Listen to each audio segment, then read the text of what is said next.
Hi, this is Meg, and I'm here with Tarly, a new dear friend of mine, who has come to stay with me here in Costa Rica for a bit and help me with some projects. And she's an emotional intelligence coach, and I didn't even know what that was, and I just asked her about that, and I actually want you to say a little bit about that. Oh, Yeah. okay. Really concisely, emotional intelligence, yes, it's become a very big buzzword, especially in the professional community. And it's quite simply stated, it's just the ability to identify, process, and let go of emotions so that we don't continue to repeat patterns and habits that produce undesirable results. Wow, that was concise. I wish I could be that concise with stuff about what I do. I have practiced. Oh, I have to practice too. Yeah. Well, I find it fascinating because, I mean, we've really gotten along in so many ways and related on so many levels, and I understand why a lot now after she just explained all this to me.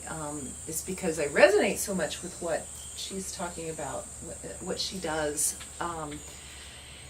And I realized that what I'm doing with modalities is similar, but also quite different. It just relates to the same thing, emotional intelligence, but with the body piece. Yes, I would say that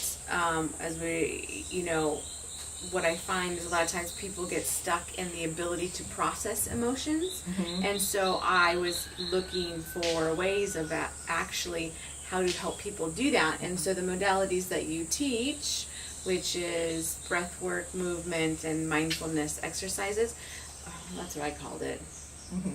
We're still working on what that's actually. We're trying to be concise. But breathwork and movement, especially as modalities that will help people be able to process their emotions. Yeah. And that's what we want to find out more about that from you, actually. Thank you. Yeah. Breathwork, powerful stuff. So I don't know, we could start there. You want to start there? Sure, let's start with breathwork. Yeah. So when I started my business, I struggled with what to call it. And my husband actually is the one who came up with modalities that heal. I'm like, that's too long. Do people even know what modalities means? But the more I played with it, I was like, yeah, because it encompasses everything. I mean, it can encompass breathwork, which I'm super passionate about, dance, which I'm super passionate about, movement. I mean, it encompasses yoga too, even though I don't teach yoga. I mean, it encompasses so much. It encompasses meditation, mindfulness, exploring emotional intelligence. Mm-hmm. The mindful exercises is finding your patterns that are causing you to suffer and getting a different angle on them so that you don't keep repeating them. Mm-hmm. Okay, but the breath work. So that's the first modality that we'll focus on out of, you say there's 3 modalities that you... There's 3, and then the 4th modality encompasses a wider range of things, basically living naturally. Mm. And I don't want to get into diet, and all that. It's just clean water, clean air, slow living, lots of sleep. In the jungle. Lots of things like that. And if you hear the noise in the background, it's the monkeys. And when you live in the jungle, you hear the monkeys when you do videos. Yeah, and they make you feel good. Yeah, they do. They wake you up at 4:30. They do. And roosters. Okay, yeah. go ahead. So that's the 4th modality, which just is this wide open thing. But that's such an important piece to the way we live. But we're going to leave that one be for today. Breath work. So I was talking... I was thinking as you were explaining emotional intelligence, is that the breath work for me and my journey of coming back into my body, but my journey of becoming whole again, my journey of healing, breath work was a very massive piece because I was really detached from my body through the trauma that I went through with losing my daughter. I detached so that that was my coping mechanism to survive the process because I did not have the tools. And I think a lot of people are living detached, whether they even know it or not. Some of them know it quite well. Some of them don't know. But breathwork's a great, great tool to start to come back into your body, start to feel your emotions again, and give them a place to leave you, to release them. It's also a place of great creativity. It's also a place of mystery, where you just kind of tap into your subconscious and you learn things. You learn some of those patterns that you're talking about in the emotional intelligence is like you see them and you can deal with them because they come front and center during breath work. What does breath work mean? Like, what tell me a little bit more for, someone who's brand new hearing this. They might have heard it. It's not as popular as like meditation and yoga, but it's coming to be more popular. So for somebody who's never delved into it at all, what the heck does that mean? Okay, good question. So breathwork comes in all shapes and sizes and times and patterns, but it's basically using the breath. You can use it in very slow forms to calm your nervous system down, slow the breath down. But primarily what I use is a more rapid circular breathing. Very deep, filling up your belly and your chest. And as you do this continuously, your mind starts to slow down. Mind chatter, it's the fastest way I have ever found to slow my mind down, and then your autonomic nervous system kicks in, and that's what makes you breathe. It makes you sweat. It takes over. It's what runs our body when we don't think.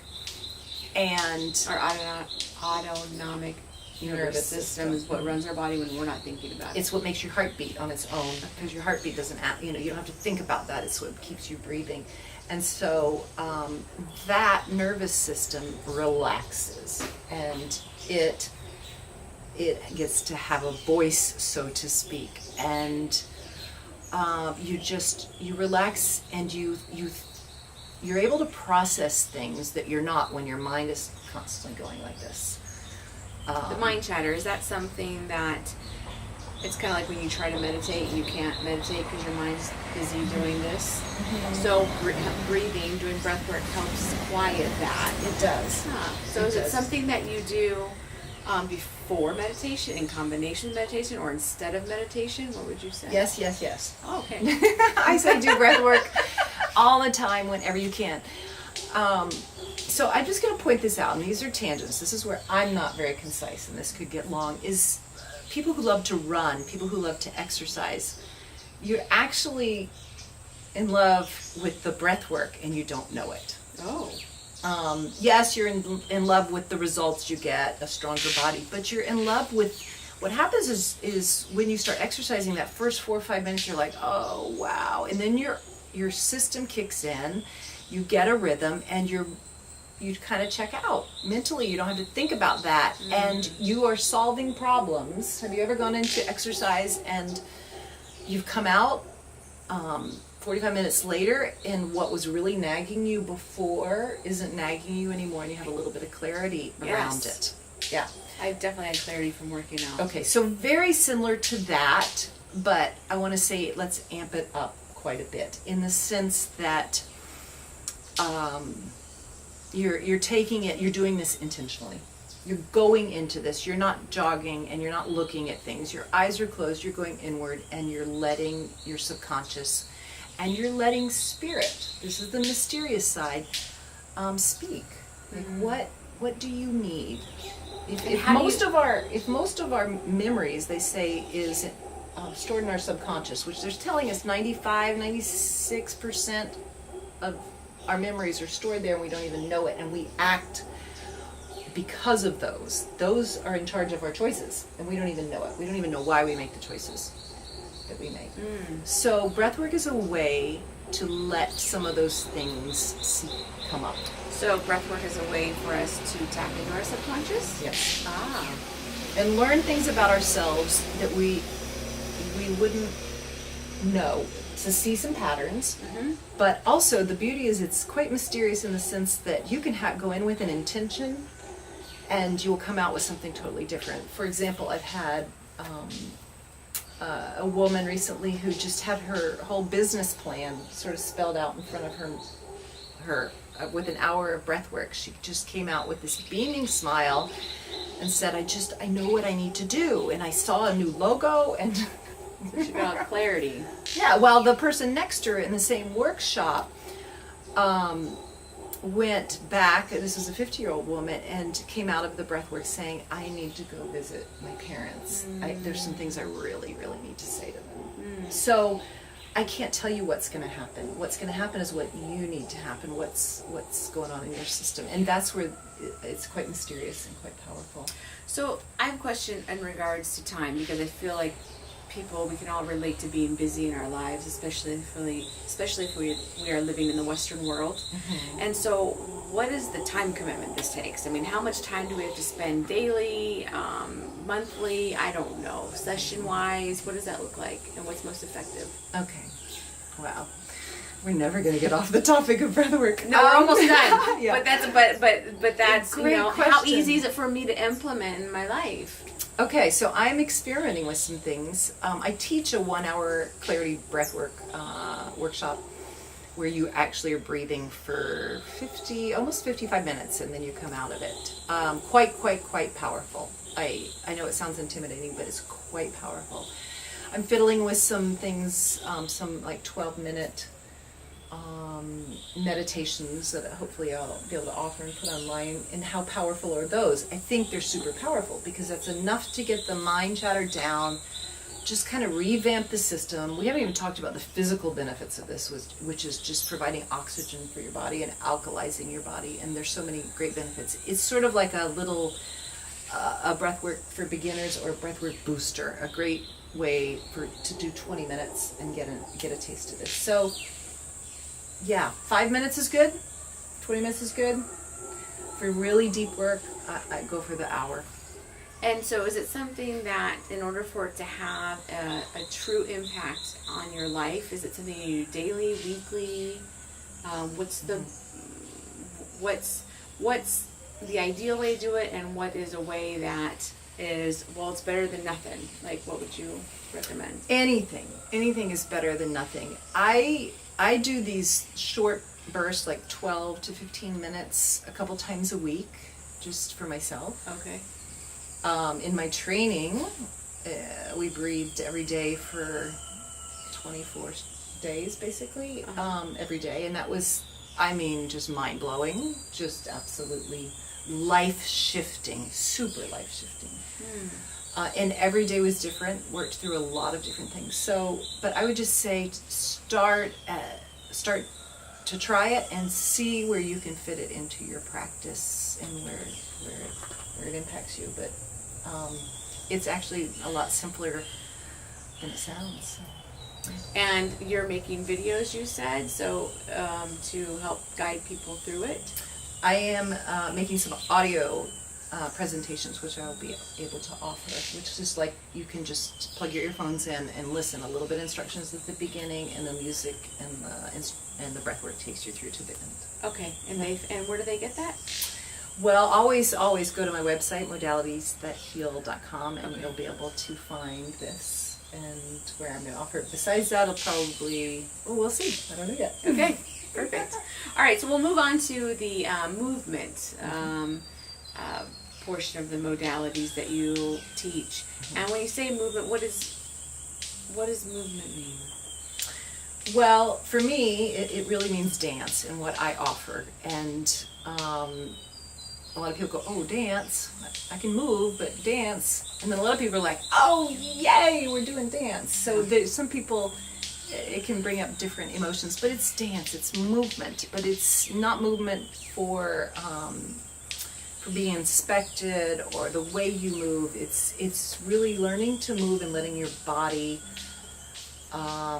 express itself, letting things similar to breathwork in that you move in with the beat of the music, whichever beat that might be, whether it's slow, fast, crazy, and you let what comes up comes up. Because you're almost going into, once again, when you are dancing, your breath pattern changes. You're almost going into, again, different breathing patterns. And we all know that we've gone dancing and we've felt so much freer after that. Because, once again, the breath has taken over. The body's been allowed to release things, let go of things. You've been able to process things. So it's another tool for coming back into your body. But the beauty of that is that you, with the dance, is a deep part of expressing yourself. Is I think we as human beings were meant to dance. Mm-hmm. I mean, just meant to move. I mean, the drum starts and we want to so bad. Yes. And just giving yourself permission and seeing what comes up and playing with that. I mean, just playing with all kinds of rhythms, playing with all kinds of ideas, and using your imagination while you're dancing to free yourself. So I think you're right, and I do believe we are meant to move, but what I feel we are coming up against is we've also suppressed it our whole lives. Yeah. Because we're so concerned. I'll speak for myself. I had been so concerned about doing it right, looking good, and so I find, like, I don't feel that it's safe, because I think I'm judging myself more or less. Other people judging me. So how do you create a space that is safe to let people? Because it's one thing saying that it's okay to move, but like you're in your head, like, I don't know how to move because I've never really let myself move. So how do you? What does that look like? How do you get somebody into that space to allow them to play? I mean, to do that. You put a blindfold on them. So okay. No, not always, but that's a great way. It's a great tool. It sounds like, oh no, you're not going to put a blindfold on me. I promise you, after you dance with a blindfold on, you're going to be asking for the blindfold, because it's just one more layer of going inward and forgetting what other people, forgetting the world, and you get to go into the world of what your body really wants to do and how it really wants to express yourself. So I use a blindfold sometimes, not always, it just depends. It's a fantastic tool. But yes, some people go right to that freedom, other people it takes a little while. Yeah. But I love the people that it takes a little while, because when as they're getting that freedom, they become like children again. Yeah. It's like, yes, and what how their body speaks to them, and what comes up for them is usually quite profound, because they've not given themselves that freedom to move. And what has been your experience with people that have done the movement? What have they expressed to you that it made available to them that wasn't before? Have they expressed things to you that their experience that came out of them being able to move freely? Were they able to move? Had they never been able to move freely, and then they were? Did it really work? And then I'm interested. Well, I've had people who like the breath work, but they love the movement. They love the dance. That they're like, that is the most powerful therapy for me. And you wouldn't know it by looking at them. It's not like they gained this. They're all over the place dancing. It's just that's what's going on in their inner world. That is helping them more. It's the inner work, and it's not always visible to me, because we can do such massive inner work and it never shows up on the outside. So it's just what they tell me afterwards. So would you say it's almost like, so sometimes the breath work will speak more to people, and sometimes the movement therapy will speak more to people, and so it really, try them both, because you don't know what's going to really free you up or allow you to access your creativity or your self-expression or wherever you've been stuck. Yes, absolutely. Okay.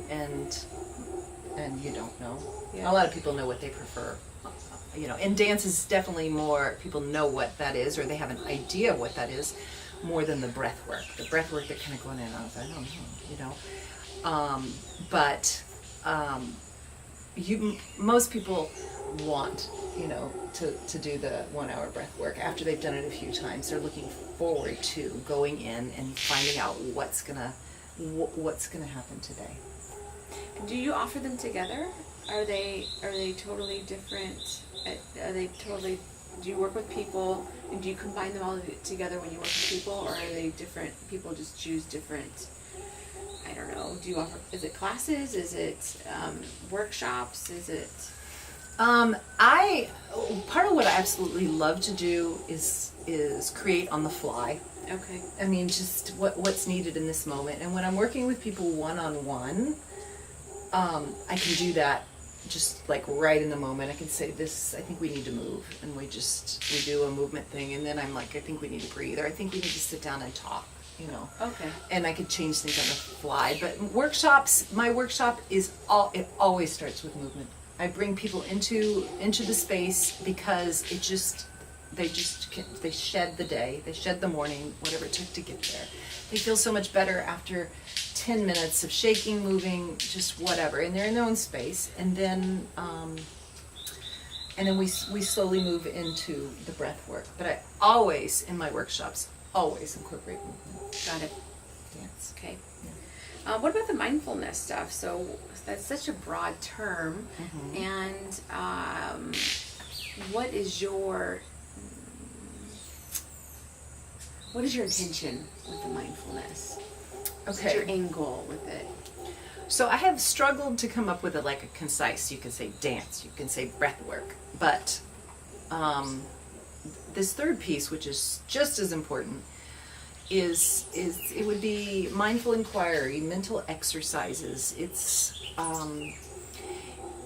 this. The mind is so tricky that you can do breath work and you can have the freedom in your body, but if you keep listening to the same story over and over again and you don't know how to, I don't want to say tame the mind, but watch the mind. Because I don't know that we can really tame our minds.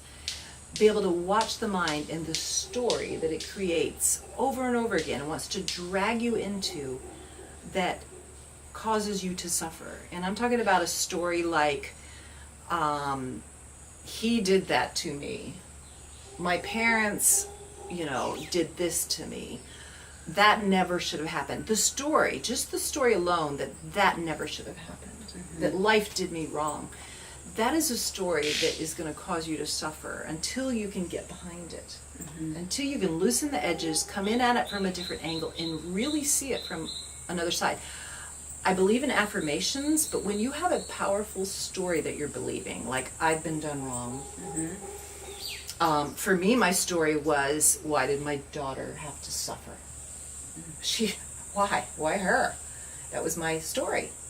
How unfair is that? How cruel. Mm-hmm. And until I could see that story, because I created the story that she was suffering. Yes. Do I know she was suffering? No, I never stopped in these moments that are so traumatic in my head and said, are you suffering? No, I just kept creating a story. Is she suffering? This is unfair, blah, blah, blah, blah, blah. And that story stayed with me for a good solid year. And I could not come back to the present moment and live my life because I was in that story. That never should have happened. That never should have happened to me. Mm-hmm. Never should have happened to her. Never should have happened to me. So the whole point is just taking these stories that really run our lives. They cause us pain. They don't cause us joy. And finding ways to get them to loosen and hold. How do we know we have a story running? You know it because if you're aware enough, it keeps replaying. It's taking up a lot of mind space. It just keeps coming back. It keeps nagging at you. And it's causing you pain and not joy. The good stories, they're giving you energy. They're not depleting you. The ones that we would like to see differently are the ones that leak energy from us. They drain us. They pull us into the past. They usually have a past thread to them. Mm-hmm. And until we can cut as much ties with the energy we're draining into the past and bring it into the present moment, we have less energy here to create what we want to do to move forward. So this is such a huge piece. It was such a huge piece in my healing because I need all my energy right here in this moment. It does no good to keep replaying that story, even though I don't have all the answers to that. Mm-hmm. But I no longer believe that she was suffering. I no longer tell myself that she was suffering. I really don't know. And I'm not going to attach a story to what took place and create all these negative emotions around it. So is it safe to say that we're always making up stories, but sometimes we continue to make up ones that disempower us? And then once we begin to acknowledge that, we can actually create different stories that empower us? Yeah. Okay. Yeah, we label things. Yes. We're labelers as human beings. We want to say, oh, that was bad. And if we notice ourselves with some of the exercises I do, it can start to create awareness around how often we judge, that was bad, that shouldn't have happened. He shouldn't have, I shouldn't have. Those kind of words that we start to watch our mind. We're not totally taming it, we're just watching it go, he's this, she's that, labeling. And when you can start to see your mind doing that over and over again, you can actually start to laugh at your mind. How funny. Why do I keep wanting to do that? And you start to gain freedom because you realize that's what it wants to do, but I don't have to do that. So it's like you just become more conscious. Yes. You become more conscious of, as you become an observer of your mind, like almost you can extract yourself from it and see what you're thinking. You now have actually choice to actually think thoughts that you want versus just automatic patterns or habits that have been running the show in the background. Goes back to emotional intelligence, what you're doing. Well, it all does, because that's so true. It's when we're aware of the patterns, we have a choice. Yeah. When it comes into your awareness, which breath work is a great piece to bring things into your awareness, so is movement, and these mindful exercises are as well. It brings these things into our awareness, and then we have a choice. Yes. What are we going to do with it? Oh, it's powerful. That Yes. choice. And that is a whole other piece that we're not going to get into today, but it's the power of choice. It takes it all into its front and center, and now I get to choose what I'm going to do with this. Perfect. And where I want to move my life. Perfect. Yeah. Well, that was great. Yeah, this has been fun. Yeah. I think we were pretty concise. I don't know, 30 minutes later, we're pretty concise. This I would have has been great. Thank you, Tarly. Thanks for Yes. being here, love. Yeah, thank you. That was great.